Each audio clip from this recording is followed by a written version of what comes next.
Hi there, Sanbonani Molweni. Welcome to Face Channel. When you're here, please subscribe before the end of the video. If returning, thank you for love and support.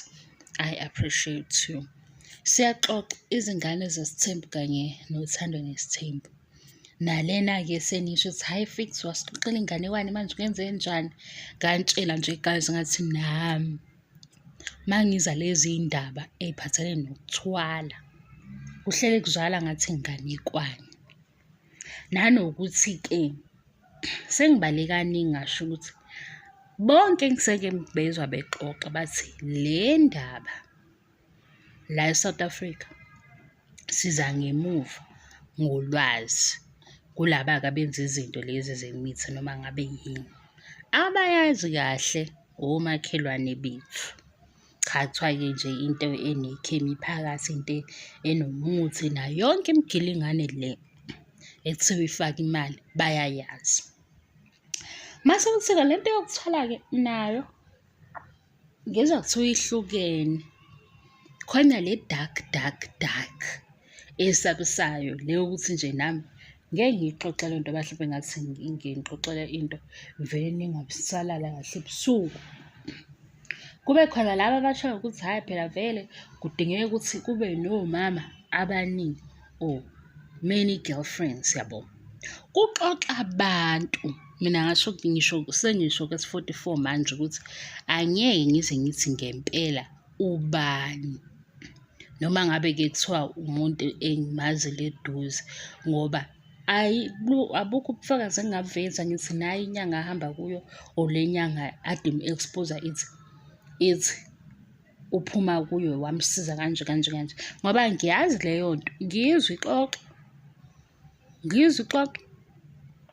Ngibuka nalokho engakubuka lapha ema-movie lawo angale komzala. Kombe kuthini? Angisawakhumbule ama-title alama-movie kodwa nje kwesinye isikhathi sokukhuluma ngama-billionaire. Yabo ama-African movies la kusho ukuthi billionaire club bani lawo. Lena-ke yamfundisa indala leya movie. Angikholwa ukuthi ikhona ukuthi vele-ke nama-actors akhona ngale komakhelwane komzala bethi angibazi. Into nje engayisho ukuthi leya movie ukuba iphume manje besizothi thina ngoba bayathanda ukutshontsha izinto zala eSouth Africa bezenze ezabo, besizothi bathathe uthando nesithembu bajika kwaba yimovie. Futhi-ke ukuze kuhlekise ukuthi ubaba uMseleku wake wavela la ngokuthi uyelapha or uwumfundisi noma uwumthandazi. Kanti nakuleya movie i-main character lo wayenza imigilingane ekugcineni wagcina eseveza ukuthi-ke bekumayelana nani kasho kwacima wakuwumfundisi. Kodwa manje ngoba imovie endala angeke ngiyithole guys isayikhi yakhona futhi ngiyanqena ukuthi ngiyibheke. Nginqena ukuthi futhi uma ngiyibheka nina ngizoyijika yonke lento. Phela uyakwazi ukubona abantu ukuthi bacabanga kanjani futhi bafuna ukuthini. Mase nisebenzisa mina kube ngathi yimi engiyishoyo. Futhi-ke noma ngibuka-ke nakuba imovie ifana neshow, ngibuka ukuthi mina bengabe bayaphi ku-TV bebe bazi ukuthi ikhona into ethile eyisource yabo. Ngibuka lokho. Manje nje ukuthi nifuna ngiboshwe, hhayi ngeke ngize ngiboshelwe into engayishongo nento engingayazi ngoba namanje ngihleze ngisho ukuthi ngezwa kuthiwa kwenziwa le ko-Mozambique, le ko-Ghana, le ko-Congo, ko-Nigeria, la e-South Africa sizele movie. Kodwa iy'nyanga zala e-South Africa nazo ziyavela la ko-YouTube bezokhohlisa abantu besho ukuthi hhayi bo ubani unje, nawo ama-signs, nawo ama-symptoms besho. Mase siyabalalela-ke kodwa sibone ukuthi izinga labo lokugcwala ey'nkundleni zokuxhumana alifani nangale ukuthi ngale iy'nto zabo kusho ukuthi zibiza ama-clients, ziyababizela ama-customer. Laba bethu la besibhuduzana nabo la ku-social media nathi siy'buza ukuthi hawu umuntu omkhulu nawe ufuna ama-views yabo. Alikho-ke futhi iphutha-ke kokunye phela bayasho ukuthi baya-educate kodwa nami ngithi hhayi lokho kangapho ngathi kunendawo yokuthi kusele emuva ngoba ngale yonke le migilingwane siyizwa ngalabo abayixoxa nje nabo beyixoxa Awusiyitholi iy'nyanga zakhona igcwele lapho ku-social media nezangoma ngale komakhelwane. Ngobani? Shuthi bashaya into eletha umuntu eze khona. Ngoba kuthiwa ngempela bafuna ukuthwala basuka la beye le ko-Mozambique asebe-ready. Mina-ke nithi nginikhulumela inganekwane nami ngihlezi ngizwa ngathi inganekwane. Kodwa nje kuthe sengilandela le show ngathi hayi bo. Ngabuka imuvi enje yini indaba? Hhayi, ngawususa lowo mqondo ngenzela ukuthi ngibuke ishow ngingalobu ngithuswa yiyo yonke into abayikhulumayo ngoba nezinto izinto abayishoyo begijima bengithi hhayi, kwenzela ngikhaya yabo ngasheshe ngasusa lowo mqondo ngathi ngizobuka ishow kube yi-TV show. Hhayi masise sifika-ke kudlula amasizini amaningi ngase ngithi hayi bo, ukube ngempela leya movie nale TV show kuyahambisana, pho why beku-TV uma kunento abayaziyo ukuthi source. Ngaqala lapho ngathi mina ayikho-ke lento abayenzanga. Kanti nakhona umnikazi weshow ubaba uMsilo washo ukuthi abantu bayamsola bathi ngoba nakhela amakhosikazi amaningi. Ngathi mina hawu, kanti vele into abantu abebeyikhuluma ngoba phela ishow vele ngiyiqise iphakathi. Wathi-ke abantu bayamsola okusho ukuthi uzobavezela-ke abantu ukuthi imali uyithathaphi ngoba ikhona incwadi wazathi ukufakile encwadini. Base bethi abantu apha amabhizinisi akhe ngoba shuthi abantu-ke mabebala bona baneliseki ukuthi leli bhizinisi langikhiphela lokhu. Nami angazi-ke phela ngeke ngikhulumele abantu, nami angazi, kodwa sicabanga kanjalo ukuthi shuthi abantu baye bebale bathi hayi leli lifestyle nale bhizinisi phela leli bhizinisi siyalazi yabo abantu. Mase abantu bayakhuluma ngixoxeni. Hhayi-ke shuthi-ke namanje khona la kuthanda nesithembu ngoba nakhona wabala izinto azenzayo kodwa bakhona ababuzayo ukuthi kanti imali ivelaphi. Sekuvela-ke uQueen Luli. Queen Luli lo ongene ngosibindi wathi uQueen Luli imali ayikho. Hawu, sesimangele ukuthi uQueen Luli uyithathaphi lento. uQueen Luli uyizwe ngosibindi. Bavele bathi uSibindi akabuye-ke eGoli, wabuya-ke eGoli ngoba uSibindi wayeseqala ekhuluma-ke izinto engafanele ukuthi ayikhulume masebona amathanga.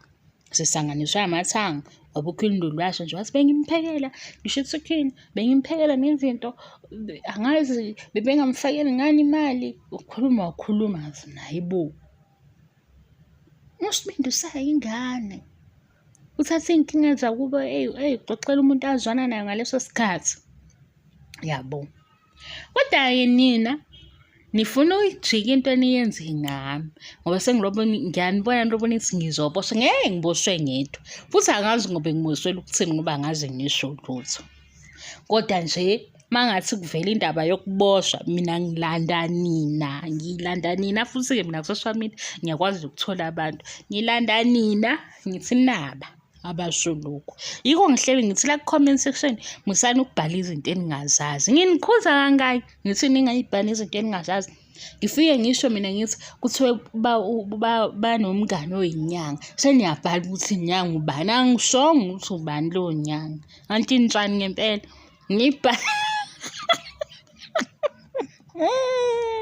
Hhayi yini nje engingisolayo ukuthi nifuna ukungifaka eweni, ngiyabona ngoba ngifike ngisho ukuthi hawu bathini mabethi ungayiqedeli leyo nkulumo mangayiqedelanga. Musu uyiqedela amangayiqedelanga yeke iphendukezeleke kanjalo ungayiqedeli. Hawu yabo nje ezinye zifanele silobu sithi hawu. Hhayi ngoba noma mkhulu naye wakwasithusa esekhuluma ngenye indlela sathi ha umamkhulu khona into ayaziyo mayezokhuluma kanje. Ngoba khona nje la umamkhulu athi khona ngifuna ukubona uMangwabe noMayini bekhulelwe. Ngathi mina hawu umamkhulu uthini manje ngoba phela mabe beney'nkinga njengomama naye ewumama fanele ngabe uyabazwela. Yini esho ngathi kunesidingo yabona. Sisho umamkhulu etshela umseleki esifuna ukubona. Hawu hhayi sathi thina khona masengivela ku-TV khona lokhu ngeke kulumeleni kwabanye amakhosikazi ngoba phela i-pregnancy nama-complications. Hhayi kwadlula lapho wezwe umamkhulu la esithi khona Into ebuhlungu ukuthi kwabona labantu esibalelayo abasizi. Hawu, ngabe sebefikele i-expiring date yini? Uthini mayesithi abasizi bebe bekhona ekhaya beyingxenye yezinto sayithulela-ke kusho ukuthini mamkhulu? Wasithi ubamkhulu-ke lapho-ke uMseleku mayemphathe kahle, enze zonke izinto kahle, asikho-ke isizathu esingamenza ukuthi mayethi kufika omunye unkosikazi ahambe. Asithi umamkhulu uyayazi isosi. Wathi asikho isidingo umamkhulu. Kwaba-ke sekuzolandela le sizini la umamkhulu noMseleku base bekhalela-ke indaba ya-number 5 lo okungenzeka ukuthi uvalelwe uMangabe noMayeni. Hhayi-ke lapho-ke iy'nsolo zethu yabo ukuthi imicabango emibi yavele yasihlasela imicabango emibi lapho ngoba sabona umamkhulu ekhaya. Ngasithi hayi umamkhulu ngoba ekhaya shuthi inkulu le ndaba eza nalo noku-eda isibalo ngoba phela manje kwathiwa 20 wabantwana. Zathi kusa-agreement-ini lokho 20 akaziphi nje iy'ngane awuziphi zona uyayiphiwa umdali nabadala kusho-ke abantu manje balokhu 20 hayibo kwazwakala sa-agreement sayithulela sasesiphume futhi lapho siyithuleleni ngoba nathi siyasho ukuthi sifisa ukuba no-4 no-3 no-2 yabo nathi siyayisho leyo nto. Nani nayisho nje ukuthi hhayi ma izinto y'hamba kahle mhlawumbe ufisa ukuba ney'ngane eziwu-4 yabo wawufisa yabo kodwa wawusabona ukuthi hhayi impilo engathi ayivumi yilokho-ke saphuma kukho. Wathi mayesisuka sathi sekungaphezu kokuba ney'ngane manje sekumayelana nami njengekhanda. Shuthi-ke njengekhanda kumele kuqhubeke efike la afuna ukufika khona. Hhayi mayesithi sekungaphezu kwey'ngane sekumayelana nami ezikhanda mhlawumbe u-option B kwi-agreement kwawukuthi-ke inamba ilobe i-edwa ngoba phela sesiyaqala ukuthi ayeke kube yingozini ukufika komuntu omusha sebevele-ke benakho uku-understand-ana omama bakhona. Angithi laba bakhona manje sebeyazana ukuthi-ke ubuhle balo ilobu, ububi balo ilobu. Omusha angeke efikeni edale into ehlukile noma mhlampe efike ebuka izinto amemeze yabo akhulume iy'ndaba. Hhayi sayithulela-ke sathi mhlawumbe kwaku-option B lapha ku-agreement ukuthi-ke mangenzekanga okuka-20 akwanda inamba. Kusho abantu yonke into engiyishoyo kusho abantu ngoba impela nawe masuyicabangisisa usuyicubungula ukuthi hawu amakhosikazi amahle yonke into ibukeka ihlelekile nazi iy'ngane ziyakhula abazukulu bakhona kusafunekani? Yini lesifuneka? Hhayi-ke niphume ey'ndabeni zabantu niphume ningase nithi futhi nifundiswe yimi iy'ndaba ngoba ngiyanisola ukuthi nizongiqambela amanga nenze ngathi nifundiswe yimi kanti kade nami ngikhuluma izinto emakhoneni. Kodwa-ke izinto ey'khuluma emakhoneni noy'khuluma lapho manibuka i-TV show nomndeni zigcine lapho ungayilethi la comment section. La comment section asixoxe ngale ndlela engixoxa ngayo ngoba ngiyazi phela ukuthi uma usukhuluma no-anti wakho uyasho ukuthi hayibo kwenzakalani lapha anti kodwa ungakulethi-ke lapho yabo leyo kuhleba nje komndeni lokho enisuke senikhuluma eceleni nani nibuza into eningayiboni kahle. Lezo kuyigcina nje lapho kini nosisi wakho nomalume mhlampe mawuthi ishona ibuka nomalume bethi hayi liyasisolisa leli qhawe yabo ungakulethi-ke la ngoba vele kusuke kudinga ukuthi nikhulume lapho. Cha, asizenze msulwa, azenze msulwa. Ngiyazi ukuthi nani zikhona izinto eniyikhulumayo nisho ukuthi hayi bo, kodwa yikho esikubukayo, yebo. Ikubambe lapho-ke, ngiyabonga i-support wegazi, ngiyithathe into engayazi. Kodwa nithi awukho umoya osenza ukuthi sikhathale kulo 2024. Hhayi, ngiyasola ngeke. Ngiyabonga i-support bakithi, ngiyabonga angiqedi, bye.